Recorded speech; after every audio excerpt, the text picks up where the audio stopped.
தமிழ்நாட்டை பொறுத்த வரைக்கும் இந்திய அளவில் போதைப்பொருள் பிடிபடுறது புழக்கம் ரெண்டுமே குஜராத் உத்தரப்பிரதேசத்தில் தான் அதிகம். இதை நான் சொல்லலை, ஒன்றிய அரசு அதிகாரப்பூர்வமாக எய்ம்ஸ் மூலமாக எடுத்த கணக்கெடுப்பு சொல்லுது. கஞ்சா பரவல்ல உத்தரப்பிரதேசம் தான் ஃபர்ஸ்ட், ஓபிடிஎஸ் வகை பரவல்ல உத்தரப்பிரதேசம் தான் ஃபர்ஸ்ட், செரேட்டி வகை பரவல்ல உத்தரப்பிரதேசம் தான் ஃபர்ஸ்ட். புகைத்தல் தொடர்புடைய அதீத நீடு இருக்கிறவங்க, அதாவது ரெக்கவரிக்கான நீடு அசிஸ்டன்ட் தேவைப்படுறவங்கள அதிகமாக இருக்கிறவங்க உத்தரப்பிரதேசத்தில் தான் முதல்ல. அதே போல் மது வகைகள் பயன்பாட்டில் கிட்டத்தட்ட 14வது இடத்துல முதல் 3-4 இடங்கள் பிஜேபி ஆளக்கூடிய மாநிலங்களா இருக்கு அப்படிங்கிறது நான் சொல்லல.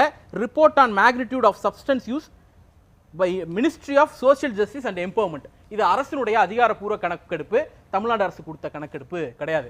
அப்ப தமிழ்நாடு போதைப்பொருள் மாநிலம் அப்படிங்கிறது இவங்க கட்டமைக்க விரும்புகிற நரேட்டிவ். அதற்கு முன்னாடி பாஜக ஆளக்கூடிய போதைப்பொருள் உச்சத்தில் இருக்கக்கூடிய மாநிலங்கள் எல்லாம் சீர்தூக்கி சீரமைச்சிட்டு வந்து எங்களுக்கு கிளாஸ் எடுக்கட்டும்.